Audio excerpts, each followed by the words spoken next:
एक बहुत ही shocking plane crash. Air India की फ्लाइट AI-17 पर अहमदाबाद से लंदन जा रही थी। 240 से ज्यादा पैसेंजर और क्रू मेंबर्स इसमें बैठे थे और टेक ऑफ करने के 40 सेकंड बाद ही ये फ्लाइट तेजी से नीचे डिसेंड करने लग जाती है और टेक ऑफ के 2 मिनट बाद ही ये प्लेन जाकर क्रैश कर जाता है गुजरात के रेजिडेंशियल एरिया में। पूरा इंसिडेंस इतना शॉकिंग इसलिए है क्योंकि इतिहास में इस स्पेसिफिक प्लेन टाइप के लिए ये पहला क्रैश है। ये एक बोइंग 787 ड्रीमलाइनर प्लेन था जिसका अब तक का एक्सीलेंट सेफ्टी रिकॉर्ड रहा है। 2009 से लेकर आज तक इतिहास में ये प्लेन कभी क्रैश नहीं हुआ। ड्रीमलाइनर की पहली उड़ान साल 2009 में उड़ी थी और अब से 16 साल तक का समय बीता और आज तक ऐसा किसी भी लेवल का हादसा इसमें कभी नहीं हुआ है।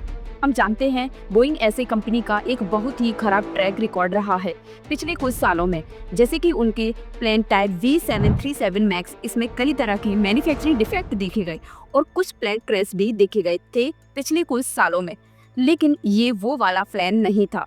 इस प्लेन का स्पेसिफिक कोड नंबर ही दिया गया था जिसे आप इंटरनेट पे जाके सर्च करोगे तो सारा डाटा मिल जाएगा। ये 11 साल पुराना प्लेन था, कोई ज़्यादा पुराना प्लेन नहीं था।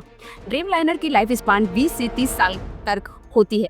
अब जो पायलट इस प्लेन को उड़ा रहे थे कैप्टन सुमित सहरवाल, उनका खुद का अब तक का 8,200 फ्लाइट आवर का एक्सपीरियंस रहा, जो कि एक बहुत ही अच्छा होता है। ऐसा पायलट जो इतना एक्सपीरियंस रखता हो उसके हाथों में जब एक प्लेन क्रैश होता है तो सबसे पहला सवाल हमारे मन में आता है कि ऐसी क्या प्रॉब्लम आ गई। तो सबसे पहली चीज़ थी, क्या वेदर खराब था? ऐसा भी नहीं था। ये प्लेन 1:30 PM पर क्रैश हुआ। अगर देखा जाए तो लगभग 40 डिग्री सेल्सियस के आसपास का टेम्परेचर था। कोई ज़्यादा तेज हवा भी नहीं चल रही थी, विजिबिलिटी भी बहुत ही अच्छी थी। में सवाल उठता है कि यहाँ प्रॉब्लम कहाँ हुई? इसका असली जवाब हमें जल्द ही पता लगेगा। अभी प्लेन के ब्लैक बॉक्स से इंफॉर्मेशन रिट्रीव होने का वेट है, लेकिन मोस्ट लाइकली ये जो हादसा हुआ वो एक भयंकर टेक्निकल फेलियर का केस हो सकता है। इसका हमें तभी पता लगेगा जब ब्लैक बॉक्स को देखकर सारी इंफॉर्मेशन पब्लिक में रखी जाएगी। लेकिन सवाल यहाँ पर पूछे जाने चाहिए इन दो कंपनी से, एयर इंडिया और बोइंग।